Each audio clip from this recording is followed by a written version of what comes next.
Ya, jadi sampai sini tadi ya. Lanjut Bapak Ibu-ibu ya. Oke. Ini disajikan data tentang kasus terjadinya bencana alam di permukaan bumi. Peserta dapat menganalisis proses alam endogen atau eksogen keterkaitan dengan bencana alam di Indonesia. Bencana alam tersebut, mohon maaf Bapak.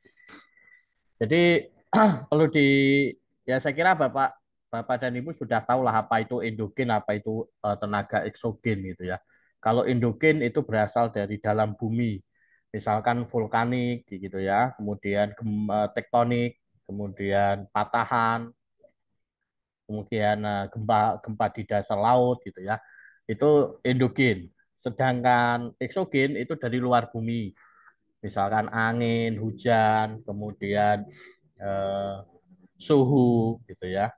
Nah, itu eksogen Bapak dan Ibu. Misalkan gelombang air laut nanti menyebabkan abrasi, kemudian hujan yang selalu deras berjam-jam tidak berhenti akhirnya mengakibatkan banjir. Nah, itu eksogen. Kemudian terjadinya puting beliung, kemudian badai. Nah, itu tenaga eksogen karena kaitannya dengan uh, di luar bumi ya, di luar bumi itu eksogen. Oke. Mungkin contoh soal yang bisa saya tampilkan begini. Data BNPB tahun 2020 menunjukkan adanya puting beliung mendominasi bencana alam di Indonesia selama tahun 2010 sampai 2019. Faktor yang mendorong terjadinya bencana angin puting beliung adalah, nah ini kalau angin puting beliung, karena ini tidak berasal dari dalam bumi, berarti ini termasuk akibat tenaga eksogen ya Bapak dan Ibu ya. Nah, karena pergerakan angin itu ya. Oke. Kira-kira kalau menurut Bapak Ibu ini angin puting beliung ini apa Bapak Ibu? Yang mana? Ya, oke di chat.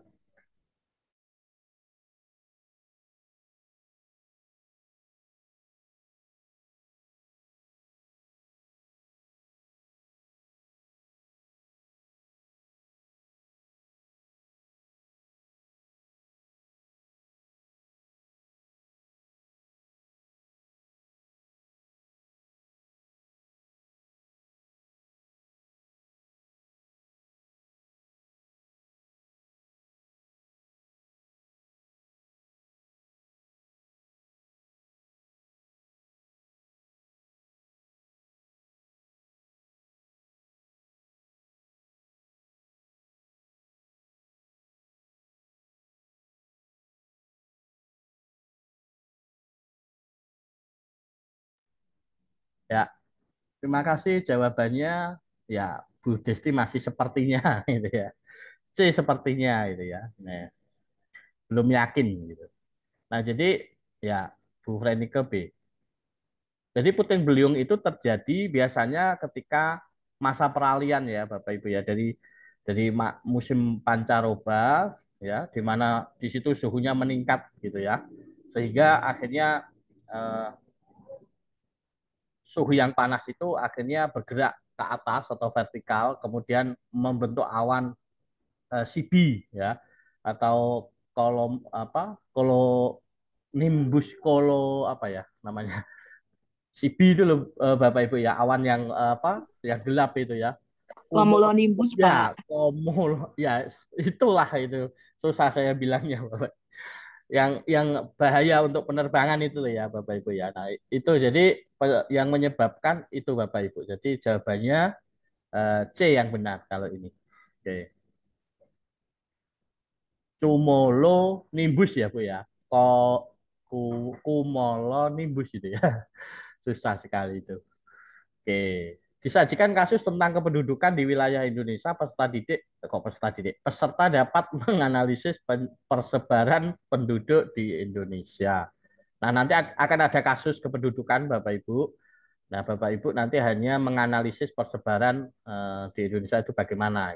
Misalkan ini, ada kasus berdasarkan hasil sensus penduduk 2010 BPS, Dalam pertumbuhan dan persebaran penduduk Indonesia tahun 2011, 57,5% penduduk Indonesia terkonsentrasi di Pulau Jawa. Sedangkan di Pulau Papua Barat kurang dari 1%. Kebijakan yang dapat dilakukan untuk menyebarkan penduduk di Indonesia tidak berkonsentrasi di Pulau Jawa, Bali, dan Madura adalah, silahkan dicat, bisa dimanfaatkan catnya Bapak Ibu, tidak apa-apa. Mungkin belum yakin ya tidak apa-apa. Tadi Ibu Desti sepertinya C, ternyata benar ini ya. Oke, Bu Eva D, Bu Desti C. Nah, kemudian ada lagi yang mau mencoba menjawab di chat ya. Nah, jadi mengapa pertumbuhan itu tidak merata, Bapak Ibu? Kenapa terkonsentrasi hanya di Pulau Jawa, Bali, dan Madura? Karena di pulau-pulau lain seperti Papua, Kalimantan itu memang pembangunannya belum merata di sana. Nah, supaya supaya nanti masyarakat itu bisa penyebarannya bisa merata, maka di daerah-daerah yang sepi penduduk itu, yang penduduknya belum padat itu, perlu dibangun sebuah peradaban atau pusat-pusat pertumbuhan sehingga mereka mau ke sana itu ya. Kalau di misalkan pakai lewat program transmigrasi ya dipindahkan ke sana mau. Sehingga yang tepat ini adalah yang B Bapak Ibu, membangun pusat-pusat pertumbuhan di Indonesia. Nah, jadi biar merata. Nah, itu untuk soal ini Bapak dan Ibu. Ya, khusus KD meningkatkan aksesibilitas antar pulau. Oke. Pada arus balik Lebaran tahun 2013, wilayah DKI Jakarta mengalami penambahan penduduk sebanyak lebih kurang 26.000 jiwa. Faktor berpengaruh, faktor yang berpengaruh terhadap dinamika penduduk. Ya, stimulusnya gampang ditebak, Bapak dan Ibu. Ya, Bu Rika E, Bu Desti E, gitu ya. E itu apa? Migrasi penduduk ya. Migrasi itu berarti perpindahan penduduk. Nah, oke, betul sekali. Jawabannya adalah E.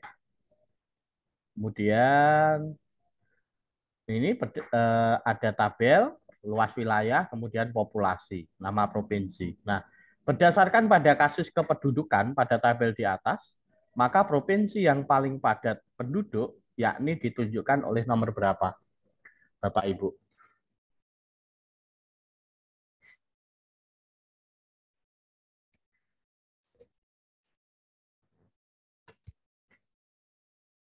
Eh, Silahkan bagaimana caranya melihat melihat ini. Silahkan dijawab di chat kalau sudah menemukan jawabannya Bapak Ibu.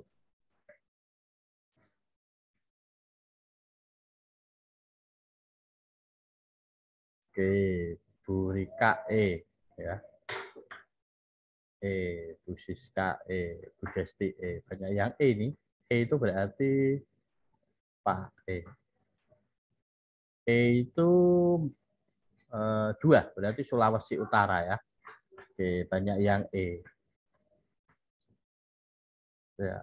Ini Bu Desti sama Bu Eva D sendiri ini. Nah, mungkin Bu Desti, kenapa kok ini? Bu Desti kok jawab D, kenapa Bu?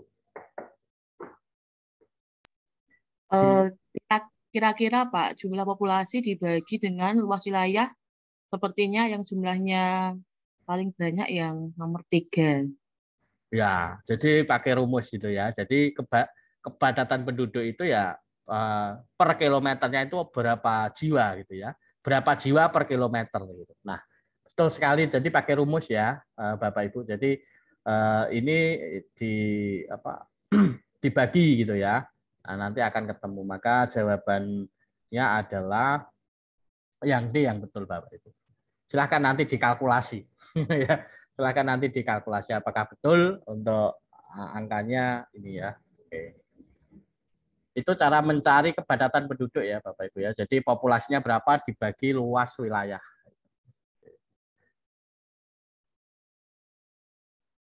Perhatikan data pendidikan penduduk Indonesia di bawah ini. Berdasarkan tabel di atas, pernyataan yang paling tepat berkaitan dengan kualitas penduduk Indonesia adalah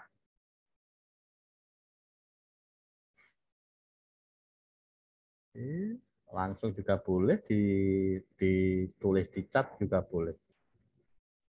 Ya, ya, oke. Semuanya hampir D ya, menjawab D. Ya, Bu Desti, Bu Eva, Bu Rika, Bu Inayatul, Bu Rahma, semuanya jawab D. Dan ternyata benar, gitu ya. Nah, jadi SD sekian, SMP, nah semakin kecil gitu ya, sehingga masih rendah kualitas penduduk Indonesia. Oke.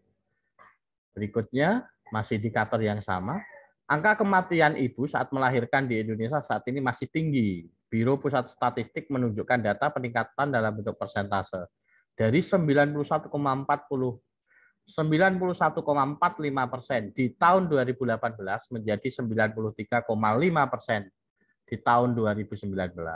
Faktor penyebab tingginya kematian ibu saat melahirkan adalah, nah kira-kira apa ini?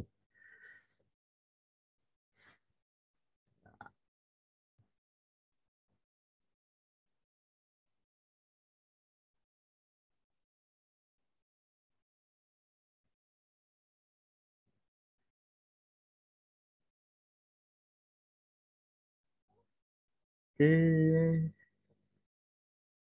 ya, Bu Rika A, Bu Desti E, Bu, oke. Saya sekarang Bu Rika, saya sama Bu mau tanya ke Bu Rika. Untuk option yang lain kan saya kira tidak ada kata-kata asing ya, gitu ya. Nah, kenapa Bu Ika pilih A? Apakah tahu apa itu penyakit eklamsia? Eklamsia itu setahu saya tekanan darah tinggi ketika menjelang persalinan, Pak. Ya, jadi tidak hanya tekanan darah tinggi ya. Jadi eklamsia ini, Seperti iya, penyakit yang muncul ketika akan melahirkan, ya. seperti itu. Jadi eklamsia ini kompleks, istilahnya kelainan yang kompleks ya. Jadi bisa pra melahirkan, saat melahirkan maupun pasca melahirkan. Misalkan nanti pasca melahirkan pendarahan gitu ya.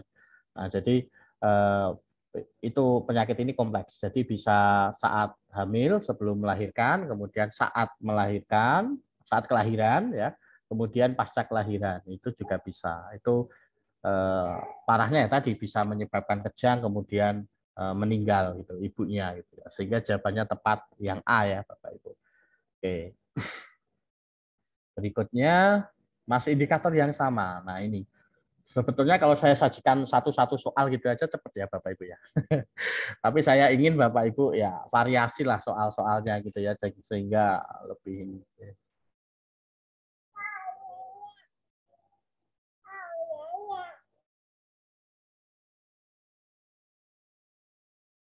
Silahkan Bapak Ibu dijawab dulu. Oke. Baik, Bapak Ibu, mohon maaf saya izin sebentar ya Bapak Ibu ya. Ini si kecil lagi mau ke kamar mandi. Silahkan ini sambil ini nanti ditulis di chat gitu. Saya mohon izin ini sebentar mengganti ini ya Bapak Ibu ya.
Ya, oke.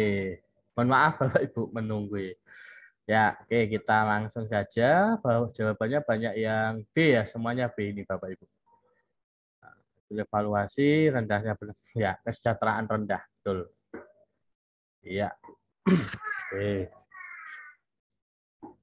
Disajikan peristiwa sejarah nasional, peserta dapat mengelompokkan peristiwa itu berdasarkan metode sejarah. Nah, jadi metode sejarah kan ada historiografi, ada verifikasi, ada interpretasi, ada heuristik gitu ya di modul pendalaman materi ya Bapak Ibu ya. Nah, kalau misalkan disajikan soal seperti ini, sejak tahun 2017 di Desa Trawulan banyak dibangun rumah-rumah bergaya Majapahitan. Rumah Majapahitan ini dibangun dengan memperhatikan temuan-temuan arkeologis yang terbesar di situs Segaran. Di sana terdapat sisa-sisa bangunan berupa lantai, halaman, dinding bata, gentong, pecahan gerabah, sumur, serta saluran drainase. Nah, dalam tahapan ini disebut metode apa ini Bapak Ibu? Nah, kalau narasinya seperti ini, ya Bu Desti A, Bu Rika A, Bu Rahma A,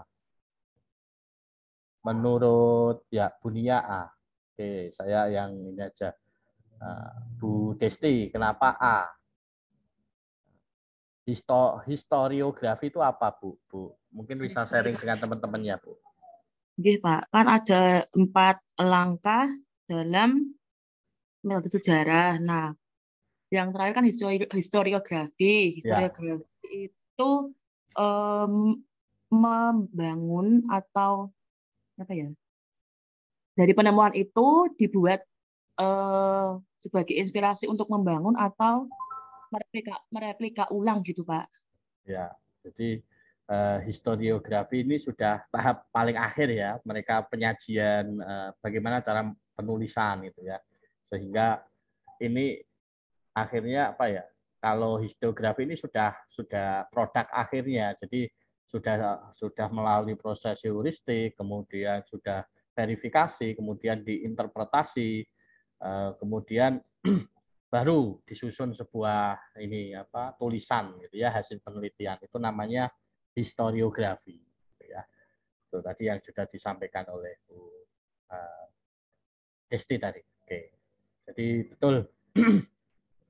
Kemudian sejak tahun 2010 tim Cagar Budaya Jawa Timur di Trawulan bekerja sama dengan tim peneliti UNESCO melakukan penelitian di Trawulan Kabupaten Mojokerto tentang keberadaan Kerajaan Majapahit yang pernah menjadi kerajaan besar Nusantara. Pada tahun 2010 sampai 2014 kegiatan diawali dari pengumpulan bukti. Tahapan ini dalam penelitian sejarah disebut apa Bapak Ibu? Jadi mengumpulkan fakta-fakta, mengumpulkan sumber-sumber sejarah, ya itu kira-kira masuk tahapan apa? Oke.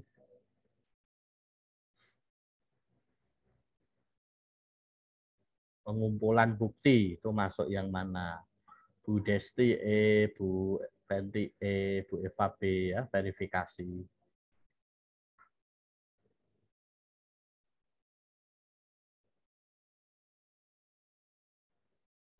Jadi kalau ya baik ya cukup ya Bapak Ibu ya. Jadi tahap dalam pengumpulan bukti ya dokumen-dokumen tentang sejarah yang akan diteliti itu masuk metode heuristik gitu ya. Itu masuk heuristik. Jadi langkah paling awal gitu Bapak. Kemudian jadi yang betul E ya Bapak Ibu ya. Kemudian nih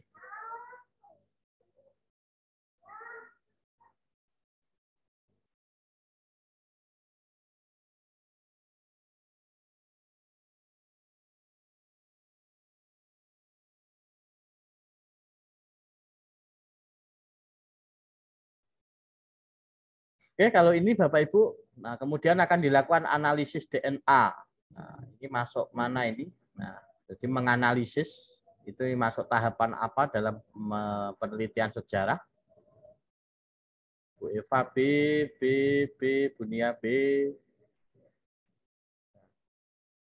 B itu pengumpulan data. Nah,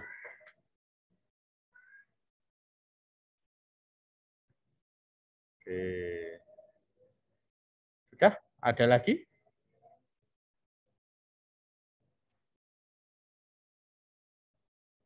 Tidak ada. Baik. Jadi begini Bapak Ibu, di sini kata kuncinya adalah analisis. Nah, menganalisis data-data. Menganalisis data-data itu adalah langkah dari interpretasi Bapak Ibu. Ya. Jadi langkah analisis menganalisis data-data atau fakta-fakta yang didapat itu ya, itu namanya interpretasi. Nah, oke. Nanti saya beri catatan Bapak Ibu ya, interpretasi itu apa, ini apa untuk mengingatkan Bapak Ibu. Nah, ini historiografi adalah cara penulisan atau pelaporan penelitian sejarah dengan merangkai fakta-fakta. Kemudian verifikasi itu untuk membuktikan. Nah, untuk verifikasi dibuktikan. Kalau interpretasi itu penafsiran akan makna fakta-fakta yang ada.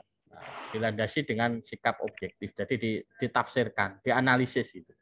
Kemudian ada kritik eksternal, extern atau eksternal, itu kritik. Kemudian yang terakhir adalah heuristik, itu adalah metode pertama, paling awal, yaitu mencari dan menemukan sumber-sumber sejarah. Nah, ini langkah ininya ya Bapak Ibu ya. Kemudian diberikan sebuah kasus tentang sistem sosial pada masyarakat, peserta dapat mengidentifikasi nilai dan norma. Kita masuk ke nilai dan norma sekarang. Nah, oke, silakan menunaikan sholat 5 waktu bagi umat Islam, kebaktian bagi umat Kristen, sembahyang di pura bagi umat Hindu. Praktek tersebut nilai apa ini kira-kira?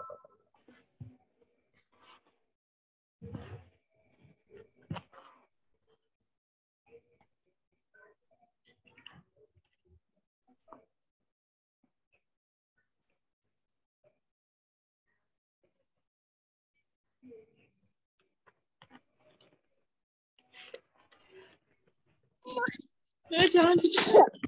Oke. Oke, semuanya jawab A ya Bapak Ibu ya. Berarti tidak ada masalah dengan nilai ya. Karena itu kaitannya dengan rohani ya, kerohanian. Selanjutnya, dari pernyataan di atas yang merupakan contoh norma hukum. Yang norma hukum yang mana itu Bapak Ibu?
Pak Widi nggak ada suaranya Pak ya?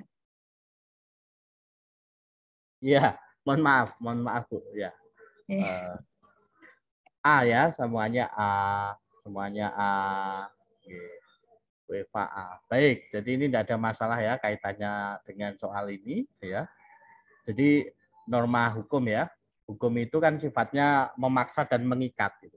Sehingga kalau tidak melaksanakan atau melanggar ya nanti sanksinya ya kalau tidak didenda ya di kurungan penjara gitu ya Bapak Ibu. Itulah norma hukum. Kemudian kalau ini pernyataan tersebut merupakan perilaku yang termasuk dalam nilai apa? Menolong sesama tanpa membeda-bedakan, menyapa jika bertemu orang lain, selalu berkata jujur.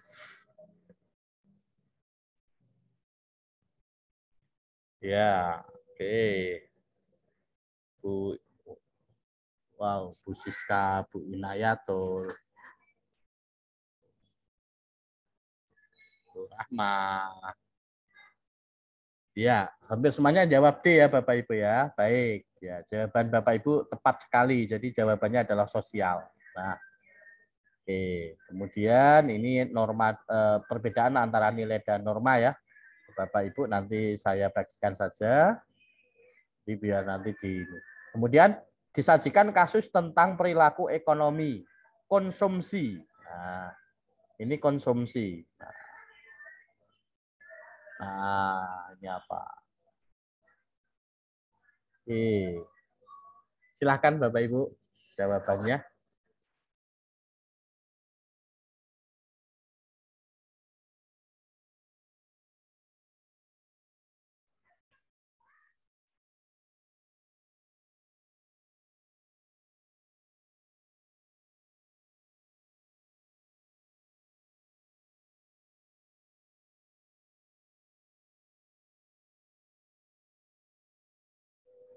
Baik Bapak Ibu. Nah, jadi konsumsi itu ini ya perilaku menggunakan barang atau jasa ya, menghabiskan guna barang atau jasa.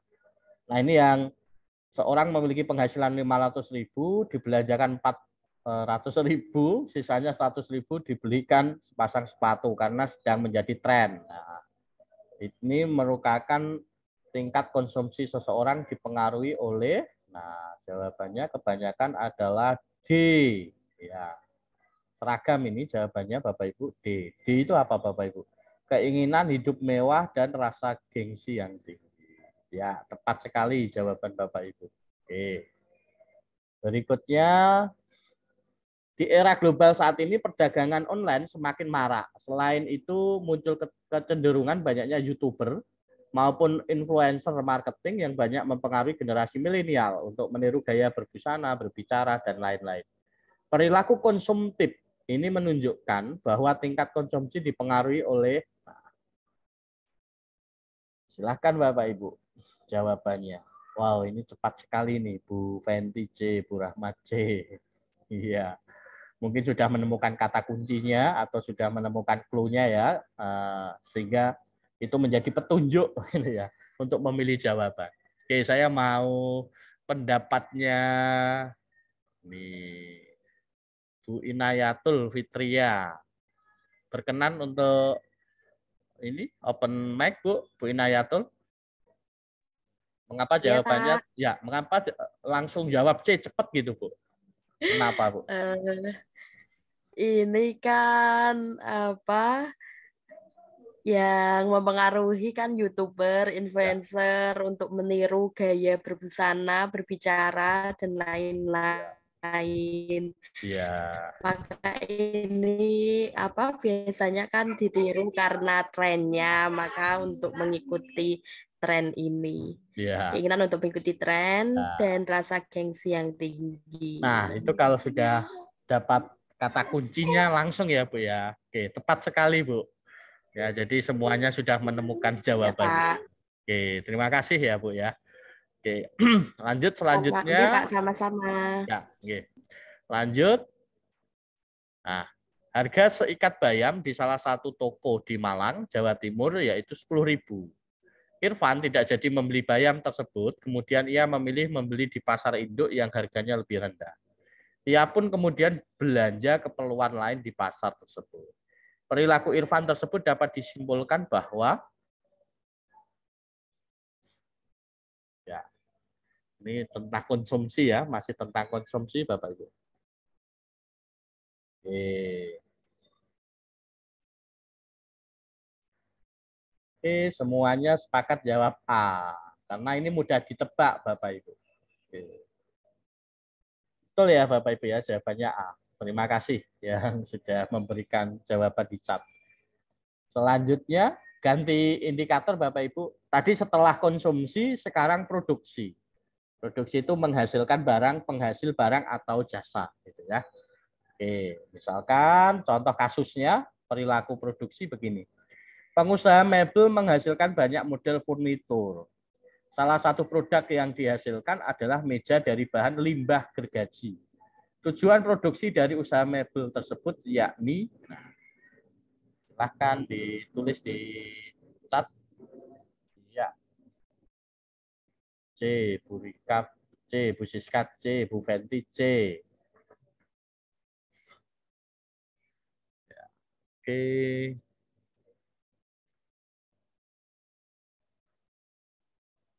Ya, oke. Bu Eva E, Bu Rika C. Coba C apa sih? Kok kebanyakan jawab C? Meminimalisir, ya sebentar masih ada satu masuk. Ya, Bu Muntamah C. Kenapa kok milih C ya? Banyak yang milih C begitu. C adalah meminimalisir biaya produksi.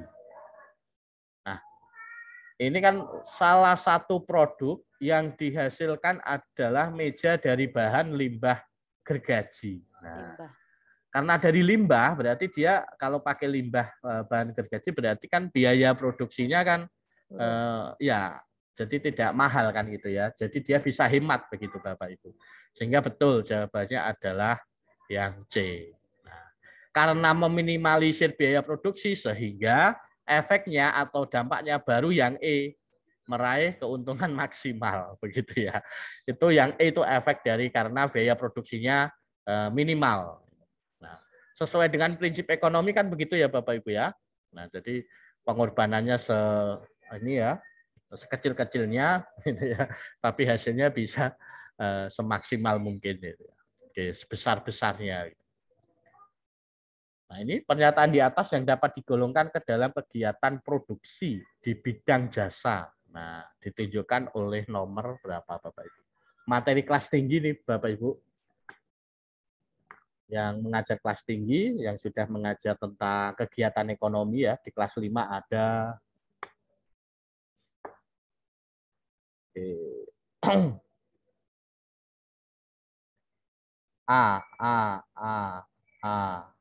Semuanya jawab A ini. A apa sih Bapak Ibu? Lembaga sekolah. Berarti yang di ini jasa itu ya, di bidang pendidikan, perbankan, kemudian tukar cukur rambut. Oke, betul ya Bapak Ibu ya. Kalau yang C menanam bibit cabai nanti yang didapat cabai. Cabai itu barang, berarti bukan jasa. Penambang emas liar juga emas nanti yang didapat. Emas itu berarti barang, bukan jasa. Oke. Selanjutnya, indikator 69 diberikan informasi tentang perkembangan iptek yang berkontribusi pada interaksi masyarakat baik secara lokal maupun global. Peserta dapat menganalisis fenomena perkembangan iptek. Ilmu pengetahuan dan teknologi bagian dari penunjang terjadinya globalisasi pada seluruh aspek kehidupan manusia. Adanya globalisasi menjadikan nilai-nilai sosial dalam masyarakat semakin luntur. Interaksi yang terjadi di dalamnya beralih pada tujuan untung rugi. Hal ini ditandai dengan apa ini Bapak Ibu?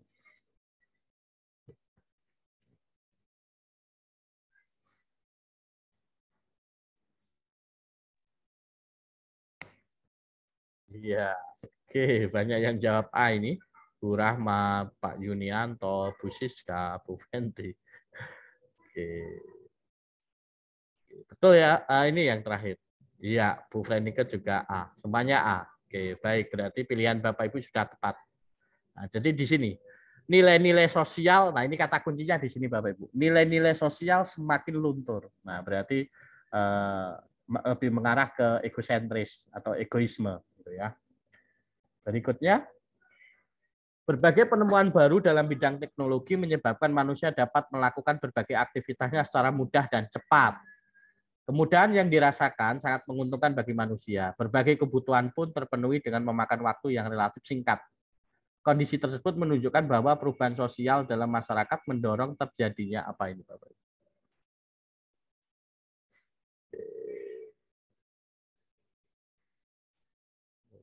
Ya, oke. Semua jawab, banyak yang jawab C. Ya. Banyak yang jawab C.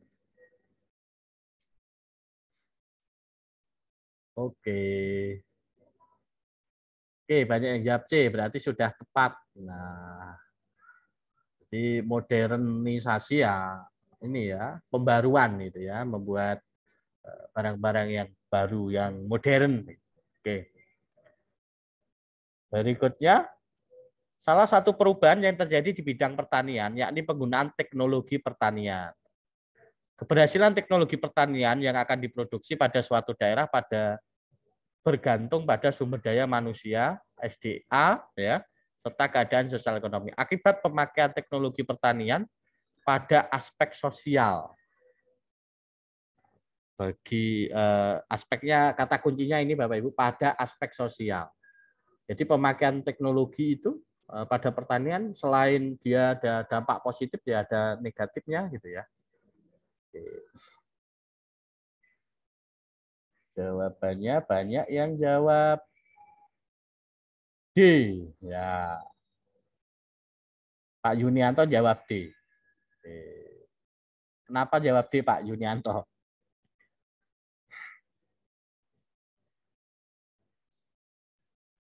Pak Yunianto? Halo? Oke, kamu terdengar nih, Pak? Iya. Halo. Ya. Oke. Kenapa bisa D, Pak? Terkait kemajuan teknologi, Pak. Oke. Mm-mm. Karena semua petani menggunakan teknologi, Ya. akhirnya luntur sikap kerjasama dan gotong royongnya, Pak.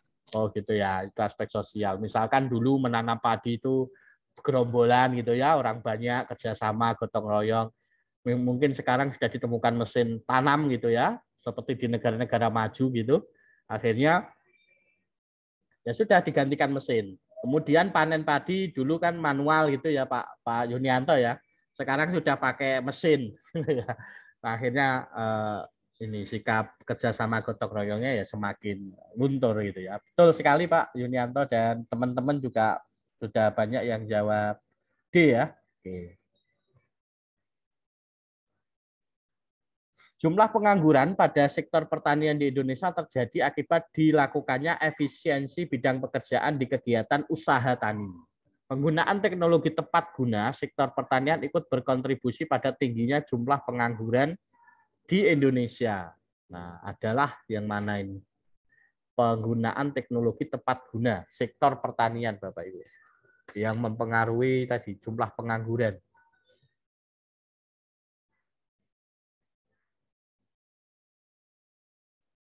Silakan bisa dicat dijawab di chat, Pak Yunianto B, Bu Rahma B, Bu Desti jawab B, Bu Muntamah juga B.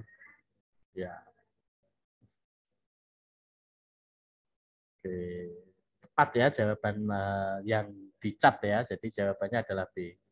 Jadi penggunaan hand traktor itu akhirnya ya penganggurannya ya banyak. Kalau dulu bajak pakai sapi gitu ya, pakai kerbau, pakai sapi, pakai bajak tradisional gitu ya. Sekarang pakai traktor. Hanya berapa menit gitu ya, sudah bisa dapat lahan luas gitu ya. Nah, itu efek dari teknologi. Jadi meningkatkan efisiensi, tapi di lain sisi itu juga tadi menyebabkan banyak pengangguran akhirnya ya. Ya, karena tadi kalau pakai traktor, bajak pakai traktor itu lebih cepat gitu ya Bapak Ibu. Berikutnya, perkembangan iptek di era Web 2.0 telah mengubah pola interaksi masyarakat. Contoh nyata sebagai bukti perkembangan iptek ini yakni di era web. Nah, di era web Bapak Ibu. Yang mana berarti Bapak Ibu?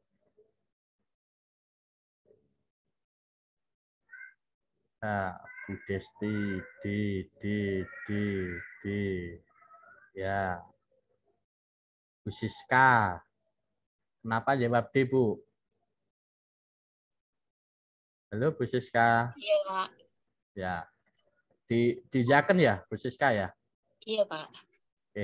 Hujan enggak Bu sana, Bu? Tadi sore, Pak. Oh, tadi sore.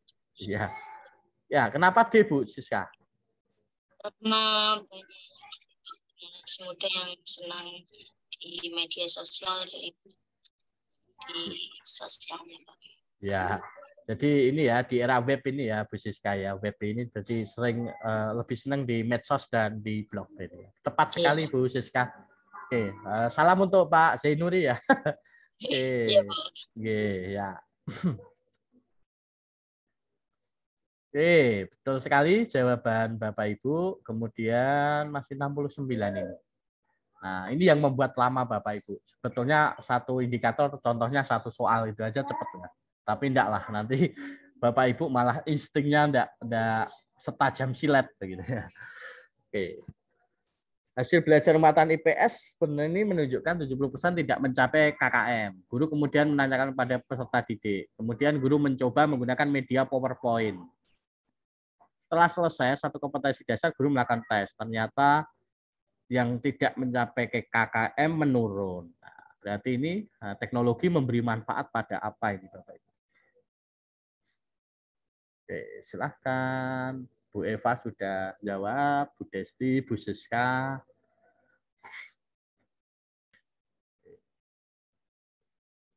Sudah ada lagi, Bapak Ibu? Silakan aja ditulis di chat. Bu Rahma B juga.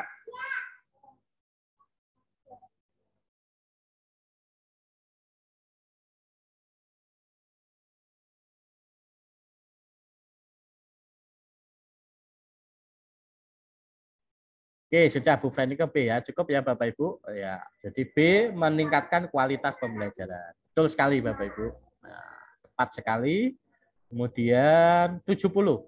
Diberikan informasi tentang perkembangan penggunaan iptek, peserta dapat mengidentifikasi dampak positif penggunaan iptek di era global. Nah, ini dampak positifnya. Nah, ini dampak positif untuk indikator ke-70. Awalnya mesin hitung elektrik terus mengalami pergeseran hingga sekarang komputer sebagai perangkat elektronik yang terdiri dari beberapa komponen, menghasilkan sebuah informasi berdasarkan data, prosedur, dan program yang sudah dirumuskan. Dampak positif perkembangan komputer saat ini adalah, silahkan Bapak Ibu, ini yang ditanyakan adalah dampak positif. Dampak positif. Nah, berarti soalnya ya nanti yang dimunculkan ya tentang dampak, yang ditanyakan tentang dampak positif perkembangan iptek atau penggunaan iptek.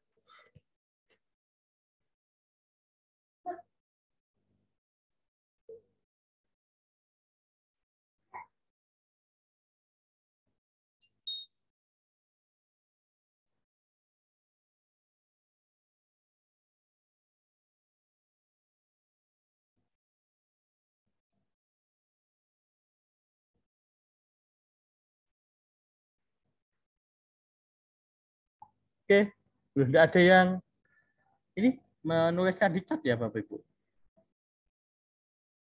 Oke. Belum ada ya? Oh.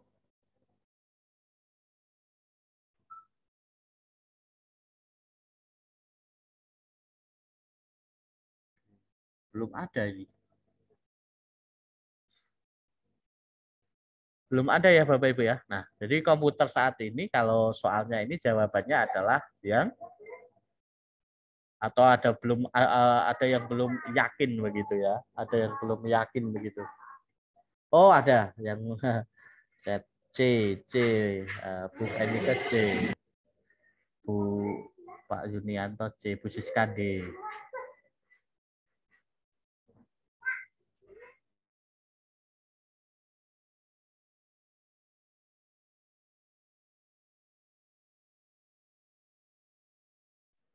Baik, jadi untuk soal ini jawaban yang tepat Bapak Ibu, jawabannya adalah yang C Bapak Ibu ya. Jadi sebuah mesin multiguna dapat diprogram dan migrasi. Migrasi itu perpindahan data Bapak Ibu.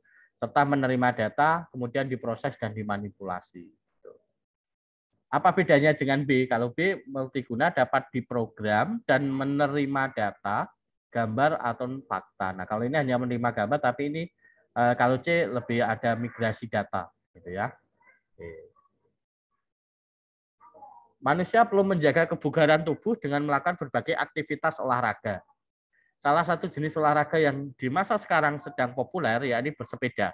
Untuk bersepeda biasanya kita harus pergi ke tempat yang lapang. Melalui perkembangan teknologi, manusia sekarang dapat bersepeda di rumah dengan sepeda statis. Perkembangan teknologi sesuai alinea di atas menunjukkan bahwa teknologi dapat bermanfaat untuk apa Bapak Ibu?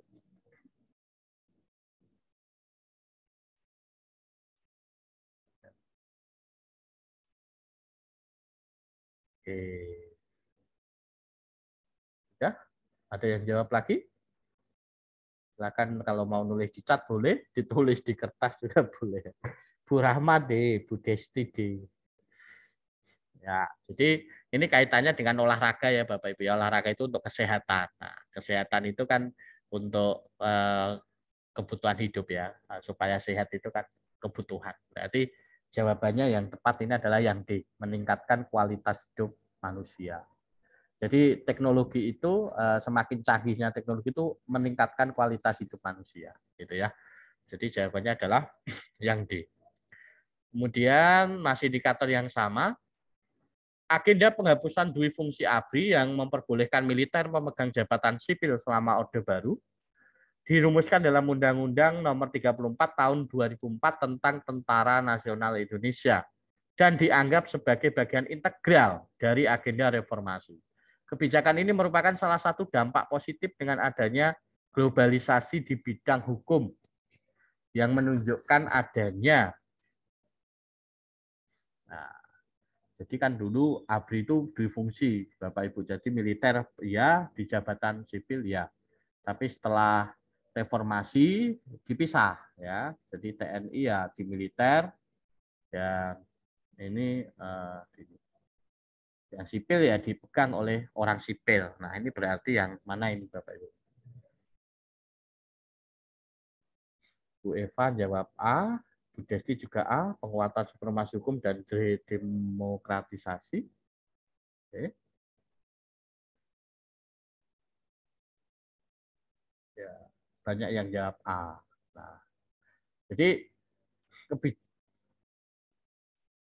ada lagi? Oh, enggak ada. Jadi kebijakan ini dampak positifnya ke penguatan, ya, penguatan supremasi, tapi bukan supremasi hukum, ya, dan demokratisasi, tetapi lebih ke penguatan supremasi sipil. Nah, kenapa kok jawabannya penguatan supremasi sipil? Karena ini Bapak Ibu memperbolehkan militer memegang jabatan sipil sama Orde Baru. Nah, ini kata kuncinya di jabatan sipil ini Bapak Ibu. Sehingga setelah reformasi, nah setelah lahir undang-undang ini Bapak dan Ibu tentang TNI ini, sehingga TNI ya di militer, kemudian yang jabatan sipil dipegang sipil, ya, dipegang oleh orang sipil, sehingga itu berdampak pada penguatan supremasi sipil Bapak Ibu. Ini kan sudah ada di bidang hukum yang menunjukkan adanya penguatan supremasi sipil, gitu ya. Oke. Ada yang jawabin enggak Bapak Ibu? Enggak ada. Oke. Berikutnya ini catatan aja Bapak Ibu. 71 diberikan kasus HAM, peserta dapat menelaah pelanggaran HAM berat dan ringan yang terjadi di Indonesia. Jadi nanti ada kasus tentang pelanggaran-pelanggaran HAM, nanti Bapak Ibu itu berat ataukah ringan. Kalau itu nanti terkait dengan kejahatan kemanusiaan, genosida, pembunuhan, penganiayaan, perbudakan, itu nanti berat, ya, penyiksaan itu berat Bapak Ibu. Tapi kalau hanya pencemaran nama baik, kemudian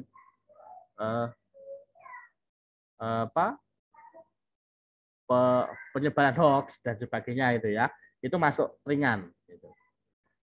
Oke, coba langsung ke soal Bapak Ibu.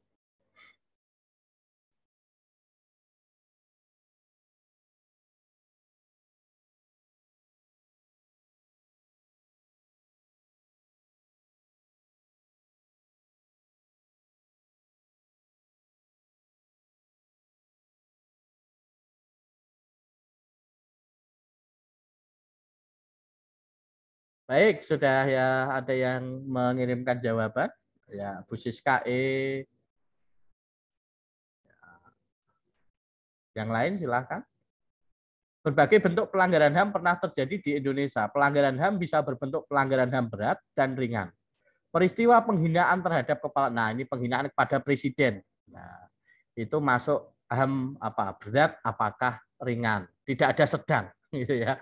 Jadi sesuai dengan indikator berat atau ringan. Jadi kalau besok ada option sedang-sedang itu sudah tidak usah dilirik gitu ya Bapak Ibu. Jadi hanya berat atau ringan. Oke, tadi Bu Siska sudah menjawab E. Ada yang lain?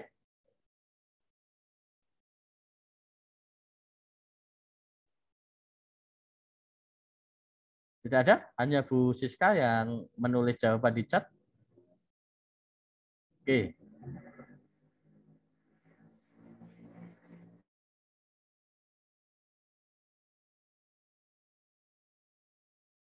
Nah, jadi mungkin masih ragu. Nah, ini Bu Desti B. Jadi berat karena penghinaan terhadap simbol negara. Presiden itu bukan simbol negara ya. Simbol negara itu menurut undang-undang itu apa saja, Bapak Ibu? Simbol itu kan bendera, kemudian Garuda Pancasila, lagu Indonesia Raya, gitu ya, menurut undang-undang. Nah, jadi yang tepat ini adalah Bu Siska. Jawabannya Bu Siska tadi tepat sekali. Jadi dia ringan. Jadi menghina kepada presiden itu masih tergolong ringan, bukan HAM berat, gitu ya. Oke, lanjut Bapak Ibu.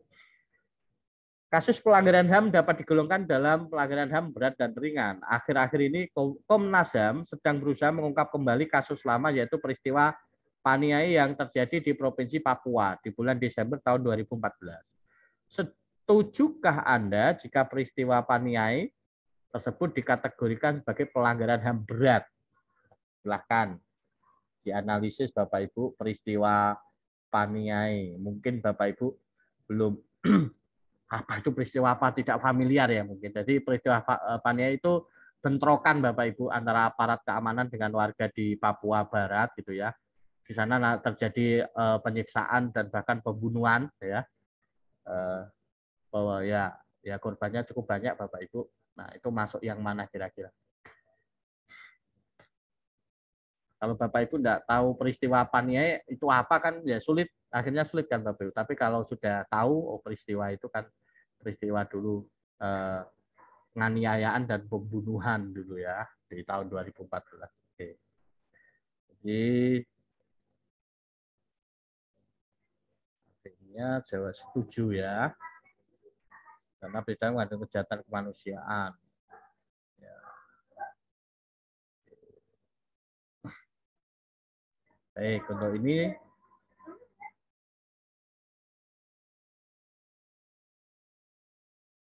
jawabannya adalah B ya, Bapak Ibu ya. Kalau yang ini apa Bapak Ibu? Silakan. Jawabannya Bapak Ibu.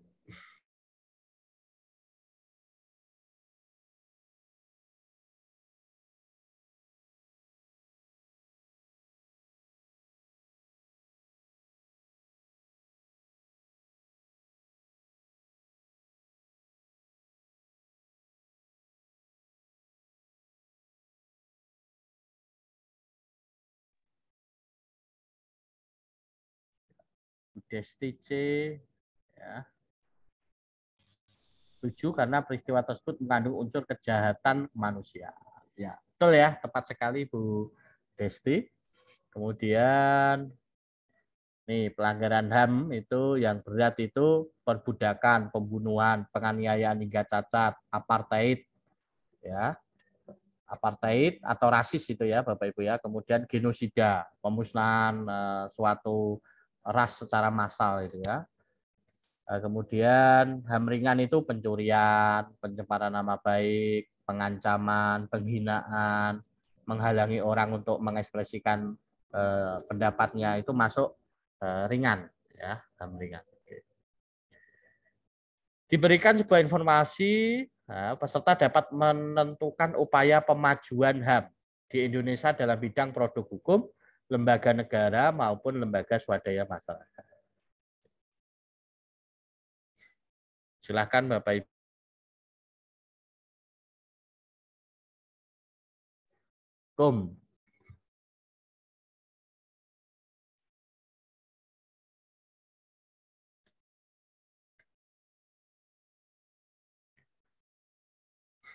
Silahkan dituliskan aja di chat Bapak Ibu.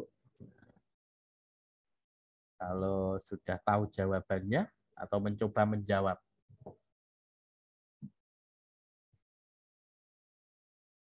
Ya, Bu Desti A, Pak Yunianto B.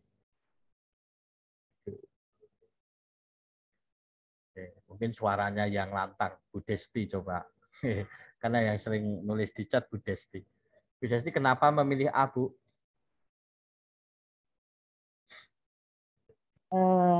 Karena sepertinya itu Komnas HAM kan tidak bisa menuntut ke pengadilan, Pak. Ya. Yang bisa memutuskan itu dari apa ke pengadilannya. Komnas Ya. HAM cuma mediasi sepertinya. Ya, jadi Komnas HAM itu dia berwujud rekomendasi ya. Jadi kalau yang melakukan penuntutan hukum itu jaksa, gitu ya, jasa penuntut umum. Nah, jadi yang A itu bukan wewenang Komnas HAM, tapi itu wewenang kejaksaan. Jadi jawabannya adalah A. Oke. Lanjut. Nah, upaya pemajuan HAM merupakan amanat Undang-Undang 1445 yang harus diwujudkan oleh pemerintah, militer, dan seluruh pemangku kepentingan di Indonesia. Namun belum bisa diterapkan secara maksimal. Yang bukan termasuk penyebab belum dapat diterapkannya HAM oleh aparat secara maksimal adalah yang bukan ya, berarti yang bukan ini Bapak Ibu.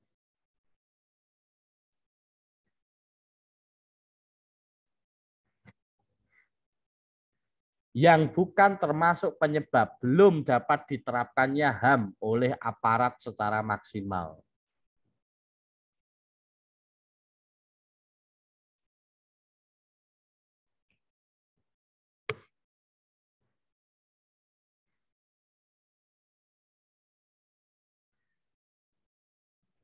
Desti E. Adanya regulasi yang tidak sesuai dengan prinsip hak asasi manusia. Regulasi itu kan peraturan ya. Nah, aturan. Kalau aturan itu yang membuat kan lembaga negara ya, aparat negara, aparatur negara ya. Berarti kalau kurang tepat, Bapak Ibu. Ini yang bukan. Nah, yang bukan termasuk penyebab belum dapat diterapkannya dari unsur aparat ini Bapak Ibu ya.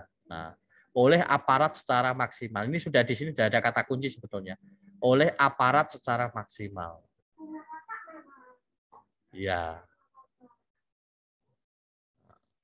B. Banyaknya peraturan yang tidak diimbangi dengan penguatan kebijakan HAM. Ada yang lain Bapak Ibu? Tidak ada? C. Pak Yunianto C. Rendahnya kepatuhan hukum dan budaya aparat. Nah ini kan kaitannya dengan aparat. Oke, jadi jawaban yang tepat untuk soal ini kan yang ditanyakan yang bukan ya Bapak Ibu. Yang bukan termasuk penyebab belum dapat diterapkannya HAM oleh aparat secara maksimal. Nah, oleh aparat secara maksimal. Ini berarti faktornya dari aparat. B ini juga aparat. Peraturan itu yang membuat aparatur negara. Kemudian C juga aparatur negara. Kemudian D juga aparatur negara. E juga sama. Ya. Jadi jawabannya adalah A, Bapak dan Ibu. Ya. Oke. Lanjut. Oh, ini maaf ini belum kegeser ke atas Bapak dan Ibu.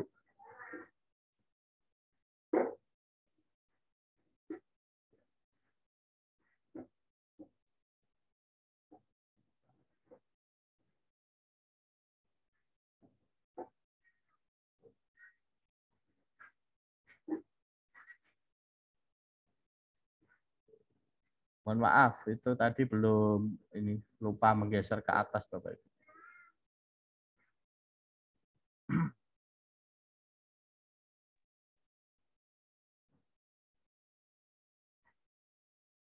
Berikutnya, Bapak dan Ibu,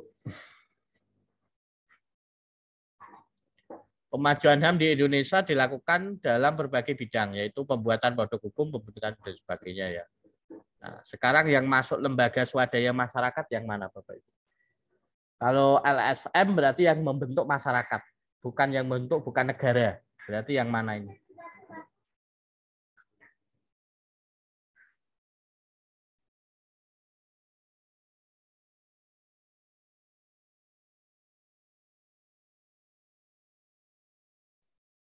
Oke, silakan Bapak Ibu. Oke.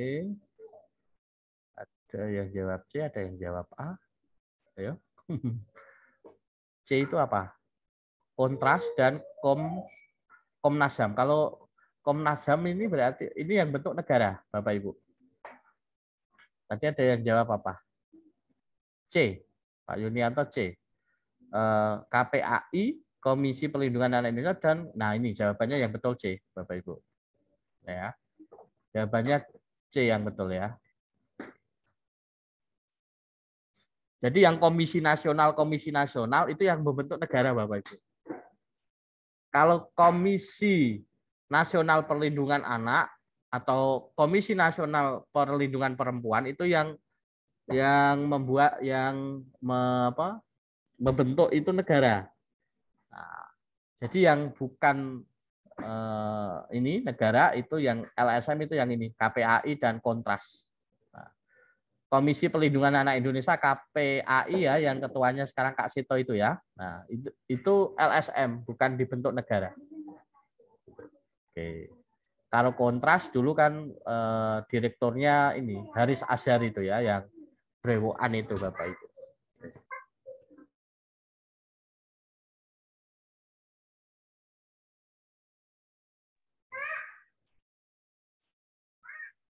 Oke, berikutnya Bapak Ibu.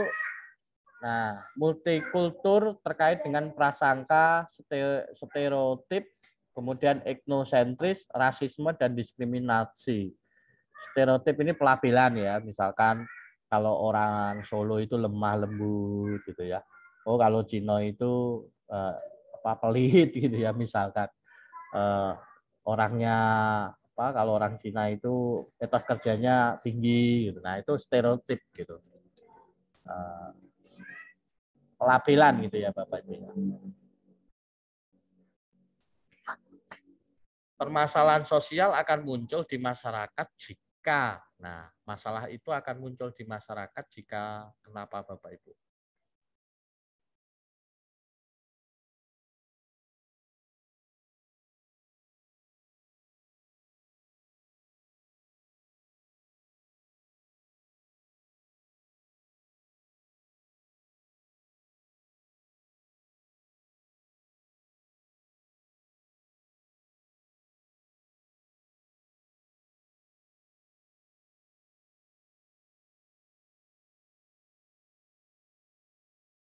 Ada yang bisa menjawab?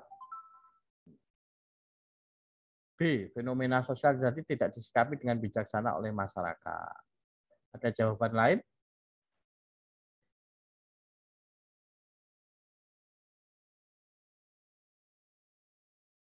Ya, khusus KD. Terjadi ketidaksesuaian antara unsur kebudayaan atau masyarakat. Oke, jawaban dah ya. Jawabannya yang tepat itu adalah yang D. Nah, jadi masalah itu muncul karena ada ketidaksesuaian antara unsur-unsur kebudayaan atau masyarakat. Jadi masalah itu kan biasanya timbul kalau ada kesenjangan, tidak sesuai antara kondisi ideal dengan kenyataan. Itu ya Bapak Ibu. Sehingga jawaban yang tepat adalah yang D. Oke. Melemahnya kerukunan hidup bermasyarakat, berbangsa, dan bernegara di Indonesia dalam kehidupan masyarakat yang multikultur, ya, dewasa ini disebabkan oleh beberapa faktor, kecuali,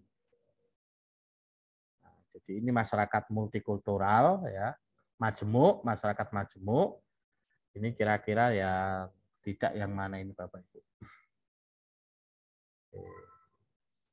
Ada yang D, ada yang E. Kalau yang D, perbedaan suku dan agama kelompok masyarakat yang berimplikasi pada perpecahan. Kecuali loh ini ya, kecuali ya.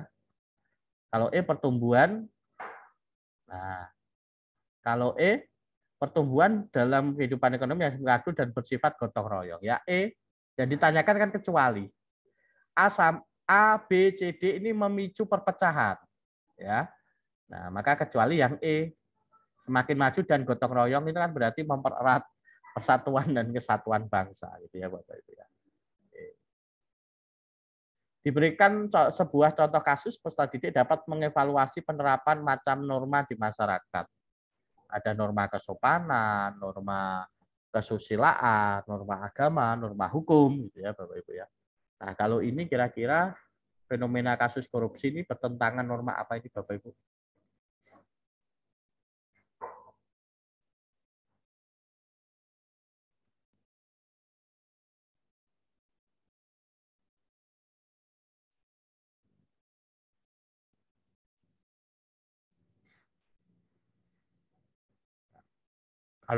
Kalau korupsi ya tentunya norma hukum ya Bapak Ibu ya.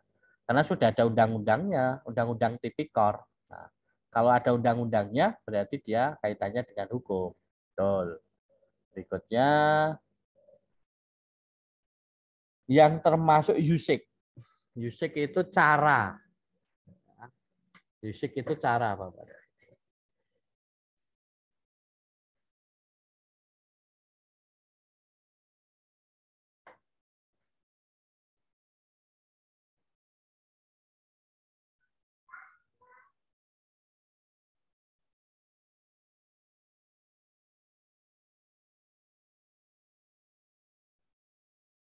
Ya, C. C itu A dan C ya. A dan C. A itu jika terpaksa bersendawa dilakukan dengan sopan. Kalau yang B ngaben, ngaben itu adat istiadat ya, itu custom gitu ya. Menyapa dengan ramah model baju, kalau model baju itu fashion ya. Oke. Kemudian potongan rambut itu fashion tadi ya, model baju, potongan rambut tren itu fashion, mode. Oke. Jadi jawabannya adalah C, betul sekali. Oke. Selanjutnya Bapak dan Ibu. Oke. Sekarang folk west. Nah, yang tergolong folk west apa? Ditulis di chat Bapak Ibu.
Ya.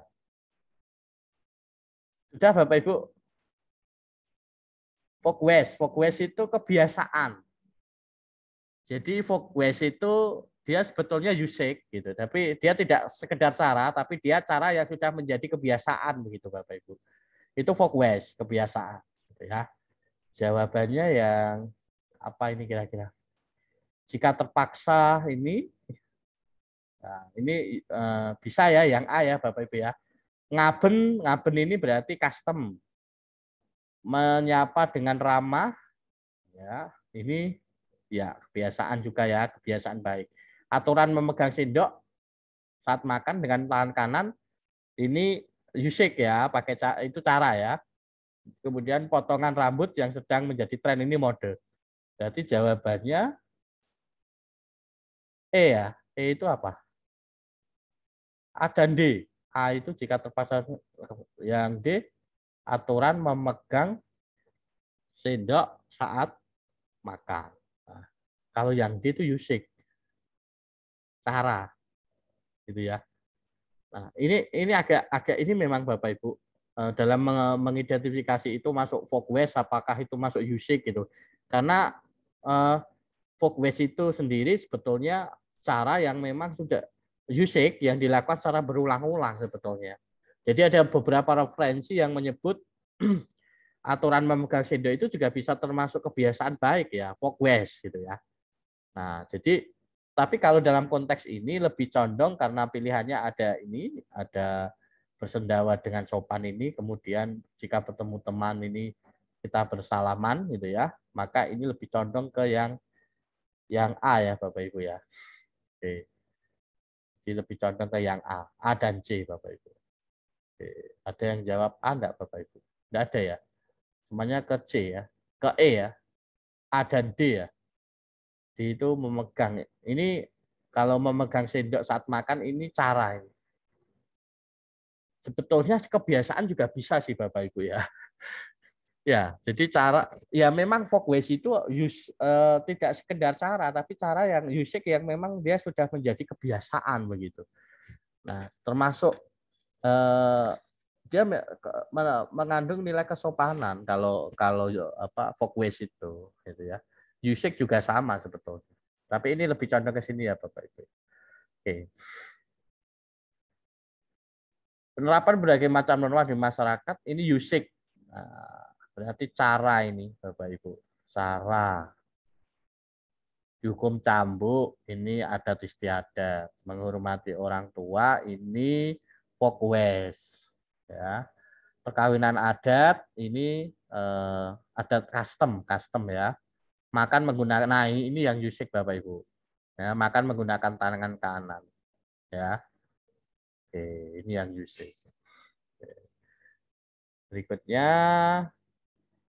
pasiliran adalah tradisi pemakaman unik bagi bayi yang meninggal di Toraja. Nah, kalau kaitannya dengan adat istiadat, Bapak Ibu, ini tentu adalah custom. Ya, ini kan kalau seperti Ngaben, kemudian di Toraja itu ada ini tadi pasiliran ini berarti custom. Custom itu adat istiadat, Bapak Ibu. Itu ya, Bapak Ibu ya. Oke, ini saya agak percepat biar tidak terlalu malam ya Bapak Ibu ya. Mohon maaf. Nilai-nilai Pancasila dikatakan mempunyai nilai objektif karena apa Bapak Ibu? Kita 4 indikator lagi selesai Bapak Ibu. 4 indikator lagi selesai. Oke. Mungkin semoga tidak lebih dari jam 9. Silakan di chat ditulis Bapak Ibu.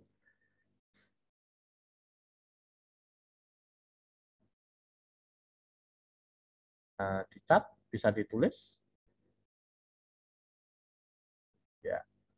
Oke. Oh, belum ada. Tidak apa-apa, silakan. Objektif, Bapak Ibu, objektif. Nah, sudah ada satu orang, Bu Desti A, berkaitan dengan kehidupan nyata yang bersifat dogmatis rasional. Kehidupan nyata, tapi sifatnya dogmatis, dogmatis. Nah, ada jawaban lain? Tidak ada? Oke, jadi benar ya. Jadi objektif itu berdasarkan kenyataan atau kehidupan nyata. Jadi lebih ke yang C ya, Bu Desti ya. Jadi bersifat universal. Nah, kenapa universal? Karena Indonesia itu majemuk tadi, multikultural tadi. Nah, sehingga lebih ke sini jawabannya. Berikut adalah contoh penerapan Pancasila sebagai dasar negara, kecuali berarti yang bukan Bapak Ibu. Penerapan Pancasila sebagai dasar negara dan pandangan hidup bangsa ya. Ini indikatornya Bapak Ibu. Penerapan nilai-nilai Pancasila sebagai dasar negara dan pandangan hidup bangsa. Yang bukan yang mana kira-kira? Bu, ini yang mana ini Bu Desti? Yang A atau yang C? Yang C ya. Yang terakhir berarti yang C. Semua warga negara menghayati dan mengamalkan Pancasila dalam sikap dan perilaku sehari-hari. Jadi ini dasar negara. Tetapi kalau semua warga negara itu menghayati dan mengamalkan Pancasila itu namanya bukan dasar negara, tetapi pandangan hidup bangsa atau kepribadian, gitu ya. Atau Pancasila sebagai kepribadian bangsa. Sehingga jawabannya betul sekali Bu Desti. Ya, C. Oke. Diterimanya Pancasila sebagai dasar negara membawa konsekuensi logis bahwa nilai-nilai Pancasila menjadi landasan fundamental bagi penyelenggaraan negara Indonesia. Berikut ini yang merupakan wujud nilai keadilan dalam kehidupan ketatanegaraan. Nah, yang adil yang mana ini Bapak Ibu?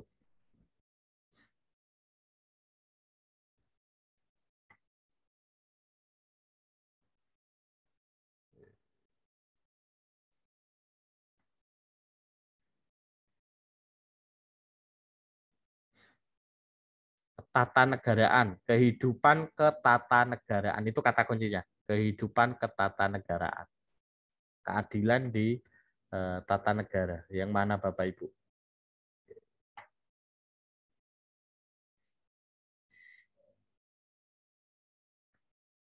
Ya, yang jawab Bu Desti ya, Bu Desti yang aktif Bu Desti ya, yang lain mungkin di kertas atau apa. Bu Siska 3D, Bu.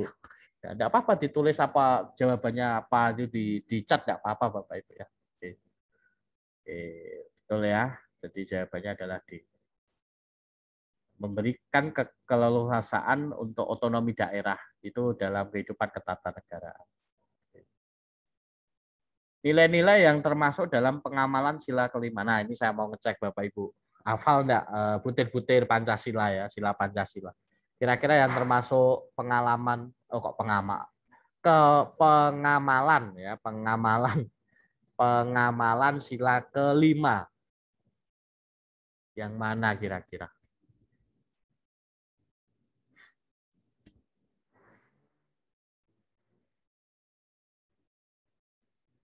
Ya.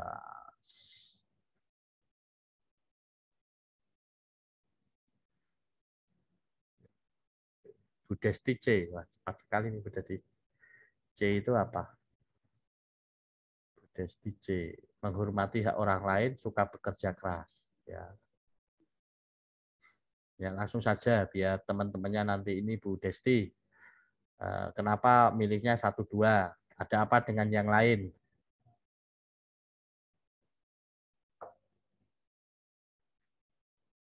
Bu, halo, Saya ya. itu bingung ya, Pak. Ya. Saya bingung antara 1, 2 atau 1, 6. 1, Sepertinya 2. Ya. Keadilan sosial gitu ya. Keadilan sosial bagi seluruh rakyat Indonesia. Keadilan sosial bagi seluruh rakyat Indonesia. Nah, walaupun keadilan sosial, tetapi nomor 6 itu berani membela kebenaran dan keadilan itu justru sila kedua, kemanusiaan yang adil dan beradab. Ya, kalau yang nomor 3 tidak memasang kehendak itu sila keempat, memelihara ketertiban dunia, kemudian politik luar negeri bebas aktif, itu pengamalan sila ke berapa, Bapak Ibu? Ke berapa kira-kira? Tidak masuk ya Bapak Ibu ya. Ya, itu kebijakan politik luar negeri gitu ya. Oke. Betul sekali jawabannya adalah Bu Desti tadi C ya, 1 dan 2 kan? Ya. Oke. Kemudian masih ini sekarang tanggung jawab warga global, warga negara global Bapak Ibu. Nah, kira-kira yang menjadi tanggung jawab sebagai warga negara global yang mana ini? Diberikan setelah informasi tentang warga negara global, peserta dapat menyimpulkan permasalahan yang menjadi tanggung jawab warga negara global. Berarti menjadi tanggung jawabnya orang sedunia, gitu ya. Menjadi tanggung jawabnya orang sedunia. Yang mana ini kira-kira Bapak Ibu yang menjadi masalah global sehingga menjadi tanggung jawab global?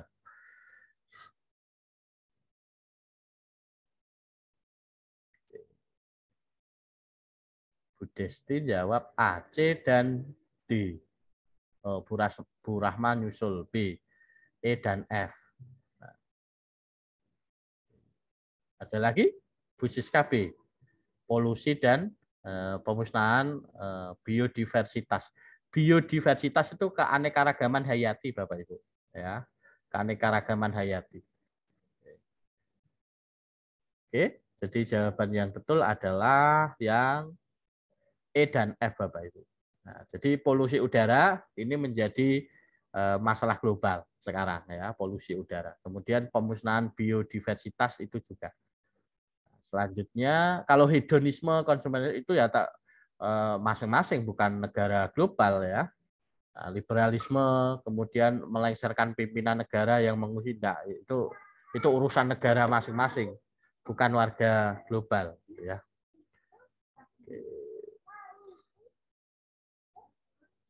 Persoalan yang menjadi tanggung jawab global sebagai warga negara global. Ini variasi lain, Bapak Ibu. Hampir mirip dengan tadi, tapi ini bunyi soalnya lain. Oke, kira-kira yang mana ini, Bapak Ibu?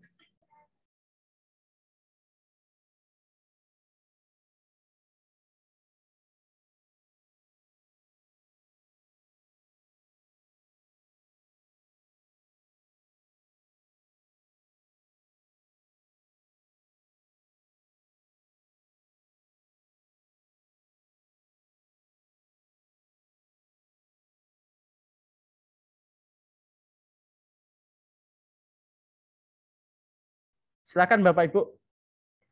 Ya, tinggal 3 indikator lagi Bapak Ibu ya. Semangat Bapak Ibu. Oke. Nah. Oke. Jawabannya adalah semuanya jawab E. E itu adalah 2, mencegah nih, kemudian 3, ledakan populasi penduduk. 4, polusi udara. 6, penipisan ini. 7, nih, ya. Jadi jawabannya yang tepat adalah yang E ya Bapak Ibu ya. Nah, banyak yang betul tadi ya. Iya, semuanya jawab E. Oke, jadi kalau melengsarkan pimpinan ya itu tanggung jawab negara masing-masing ya, bukan negara warga negara global. Oke. Ini sama dengan tadi ya. Jadi paparan di atas yang menjadi tanggung jawab sebagai warga negara global. Nah, yang mana ini Bapak Ibu?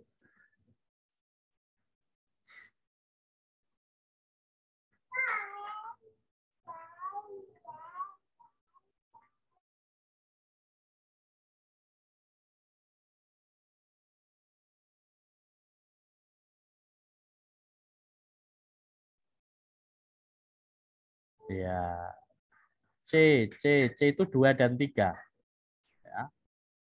Ya. 2 dan 3. Yang jelas kalau pesatnya informasi enggak menjadi masalah ya Bapak Ibu ya. Jadi yang ada nomor 5 ya salah gitu ya.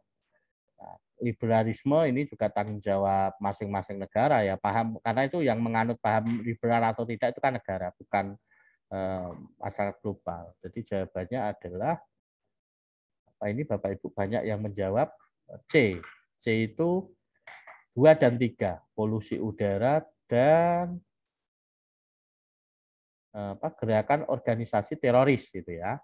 Nah, kalau gerakan di berbagai negara seperti ISIS, ini kalau itu terjadi di negara itu tanggung jawab negara Bapak Ibu, bukan global. Gitu ya. Nah, misalkan itu kemarin ada di Irak. Nah, itu ya tanggung jawabnya saja tidak merembet ke negara-negara lain. Sekarang yang menjadi tanggung jawab negara global itu masalahnya adalah yang polusi udara dan kemiskinan Bapak Ibu. Jadi kemiskinan sekarang menjadi masalah global, tanggung jawab sebagai warga negara global. Gitu ya. Jadi jawabannya yang B Bapak Ibu tepatnya. Oke. Selanjutnya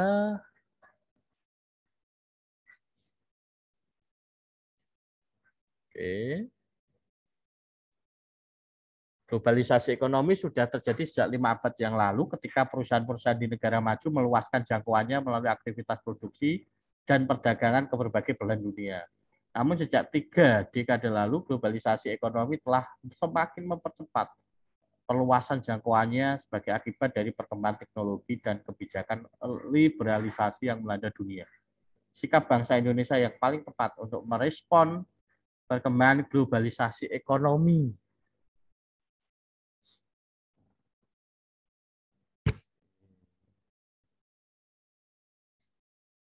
D, Budasti D, Bu Aulia D, gitu ya.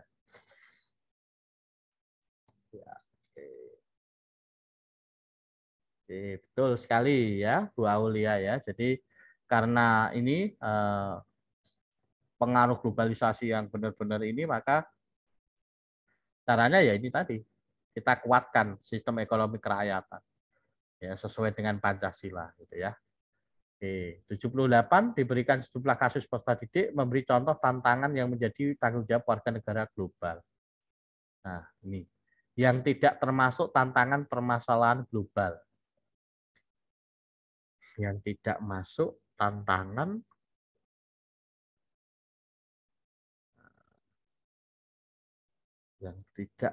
tantangan global.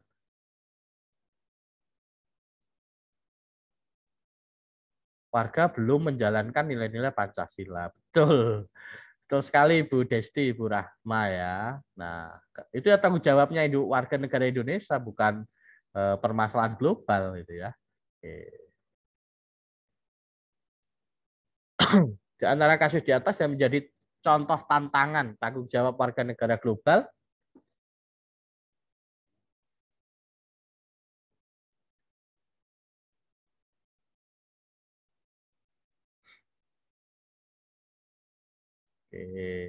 masih 25 orang bertahan ya Bapak Ibu. Oke, yes, pokoknya kita inilah mungkin Bapak Ibu yang lain ada acara atau apa.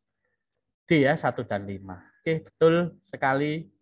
Ini tantangan, jadi polusi udara dan kemiskinan ya karena banyaknya penggunaan ini ya asap gitu ya, polusi udara itu sekarang menjadi tanggung jawab warga negara global. Dan kemiskinan juga Bapak Ibu. Globalisasi merujuk pada hilangnya batas geografis politis. Contoh tantangan yang menjadi tanggung jawab global. Contoh tantangan yang menjadi tanggung jawab global. Yang mana ini Bapak Ibu? Ini variasi-variasi soal saja Bapak Ibu. Biar Bapak Ibu, oh ya ternyata dari indikator itu bisa diubah ke soal seperti ini, seperti ini, seperti ini. Tapi intinya ya sama.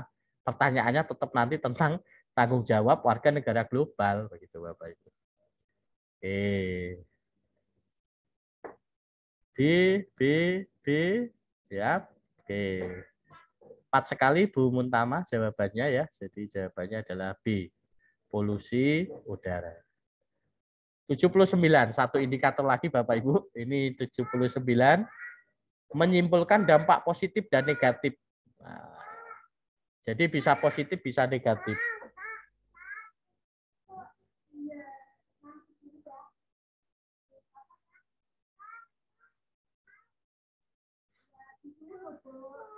Ya, sana bubuk.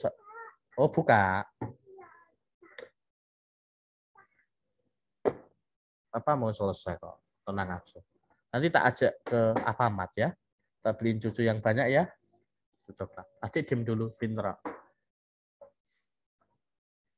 Oke.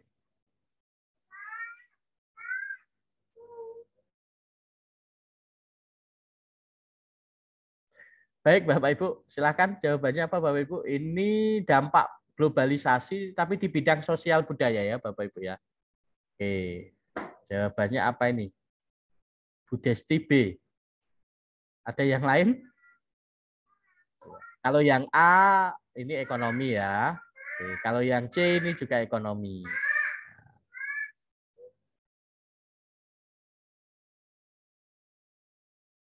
Oke, jadi jawabannya betul, Bu siapa? Bu Desti.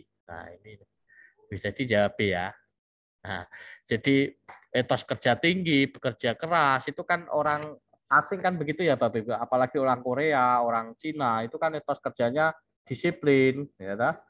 Kemudian etos kerjanya tinggi. Nah, itu dampak positif. Nah, yang bisa kita tiru dalam bidang sosial budaya. Jadi nilai-nilai ya, nilai-nilai budaya itu yang bagus bisa kita tiru. Yang tidak sesuai ya jangan ditiru. Nah, penyaringnya apa filternya? Filternya ya Pancasila. Ya. Oke. Silahkan dijawab Bapak Ibu.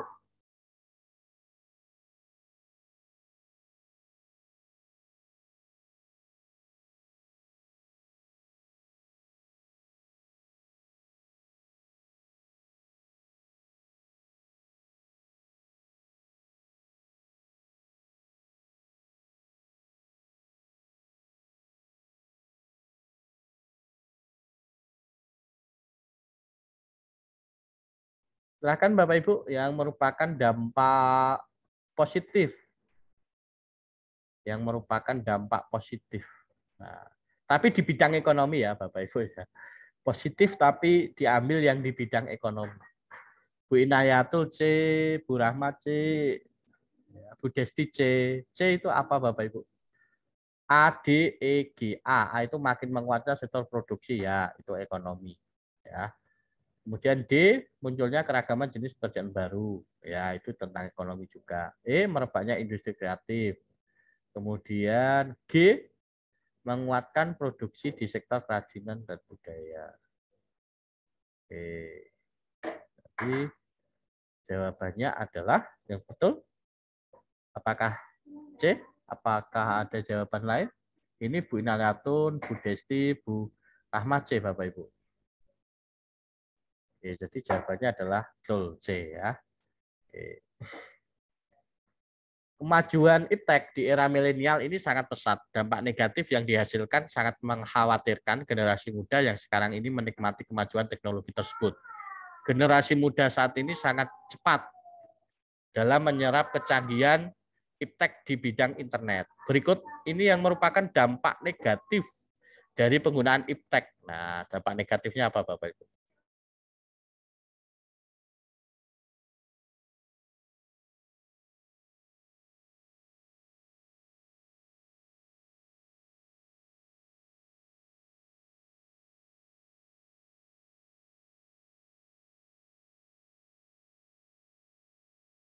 Nah, baik, ada 5 jawaban sudah dikirim di chat dan semuanya jawabannya A. Oke. Ya, maraknya penghacker gitu ya. Kemarin viral kemarin ya, di bulan-bulan kemarin ya Bapak Ibu ya. Oke, jadi betul sekali maraknya penghacker di situs online. Hati-hati Bapak Ibu ya. Terakhir Bapak Ibu di indikator 80 ya, diberikan sebuah informasi kepada peserta didik ya. Peserta didik bukan peserta didik ya, peserta dapat menyimpulkan sikap yang dibutuhkan dalam menghadapi tantangan di era globalisasi. Jadi ada sebuah informasi nanti bagaimana sikap kita terhadap tantangan di era globalisasi. Misalkan contoh soalnya seperti ini.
Oke.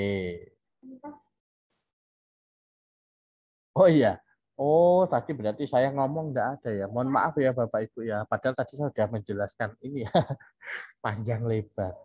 Soal ini ada samping ada anak ini sedang main-main, jadi saya sering mute begitu Bapak Ibu. Mohon maaf. Oke. Ya.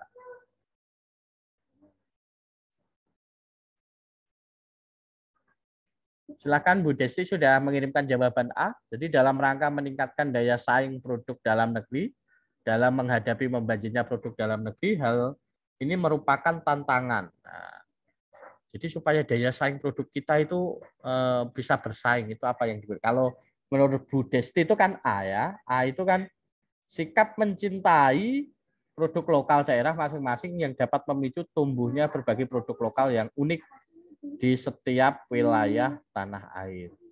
Nah, kalau ini berarti hanya produk lokal nanti Bu Desti. Nah, jadi untuk menghadapi persaingan di era globalisasi ini kita tidak bisa berjalan sendiri, maka kita harus bersikap kolaboratif.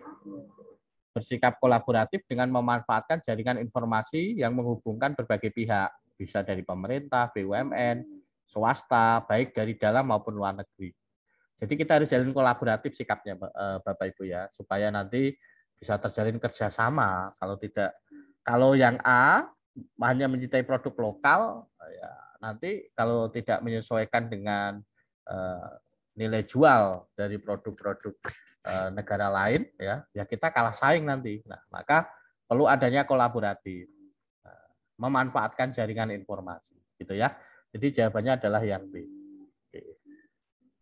Oke, begitu Bapak Ibu. Terima kasih yang masih bertahan, gitu ya. 27, malah meningkat ya. Tadi kan hanya 25, ini 27. Gitu Bapak Ibu ya yang bisa saya sampaikan. Jam 9 kurang 5 menit ya. Ternyata lama juga ya Bapak Ibu ya. Oke, tapi tidak apa-apa ya Bapak Ibu ya. Ini bagian dari ikhtiar Bapak Ibu ya. Semoga nanti yang kuasa nanti meridoi gitu ya Bapak Ibu ya, sehingga nanti di UP dilancarkan begitu. Karena kata pepatah itu kan bahwa hasil itu tidak mengkhianati proses itu, atau terbalik ya Bapak Ibu ya. Kan gitu ya, hasil itu tidak mengkhianati proses itu, atau proses tidak mengkhianati hasil gitu ya. Proses tidak mengkhianati hasil. Nah, gitu ya. Dibolak-balik ada yang oke. Itu. Jadi ini bagian ikhtiar Bapak Ibu. Kita masih punya 1 kali pertemuan Bapak Ibu ya. Tapi saya jadwalkan sore selesai lah Bapak Ibu. Jadi besok insya Allah saya mulai jam 2. Nanti langsung lanjut 81 sampai POL PTK nanti. Indikator ke 120.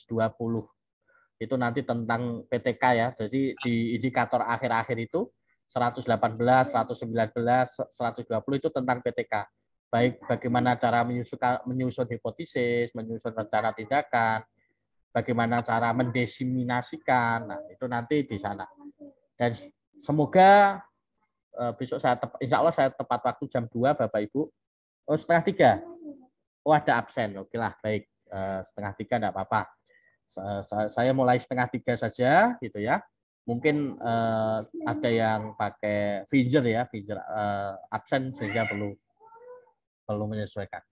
Oke, gitu ya Bapak Ibu. Terima kasih atas kesediaannya. Apa ada yang mau disampaikan Bapak Ibu? Oke, silahkan kalau ada. Kalau tidak, saya cukupkan karena sudah malam. Ya. Terima kasih Bapak Ibu yang dari awal sampai akhir ini selalu mengikuti. Ya. Jadi kalau Bapak Ibu tadi memang benar-benar menyimak dan mencermati, saya kira besok tidak akan kesulitan untuk UP-nya ya Bapak Ibu. Terutama untuk yang indikator 41 sampai dengan 80.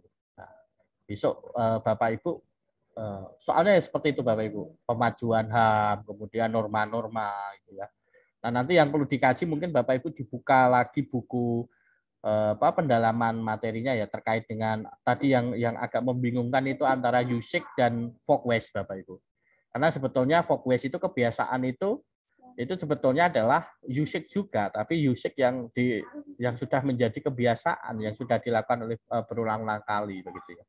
Oke. Itu aja Bapak Ibu ya. Sukses selalu, selamat beristirahat, sampai ketemu besok sore ya 2:30. Semoga nanti ya sampai jam 5 sudah selesai lah 40 indikator itu. Semoga saya tidak menghadirkan soal-soal yang variatif banyak gitu ya. Biar nanti tidak terlalu sore gitu ya. Oke, ya, sebentar ada chat masuk. Terima kasih Pak ya. Sama-sama Bu Valentina. Nanti akan saya kirim di grup ya Bapak Ibu untuk PPT-nya Bapak Ibu. Silahkan nanti bisa diunggah dan bisa di-download dan untuk belajar. Terima kasih Bapak Ibu semuanya. Salam sehat dan bahagia selalu Bapak Ibu. Sampai ketemu besok sore. Wassalamualaikum warahmatullahi wabarakatuh. Waalaikumsalam warahmatullahi wabarakatuh. Terima kasih Pak Wid. Ya, terima kasih sama-sama Pak Yusrianto, sama-sama Bu Yani. Oke, silakan bisa live Bapak.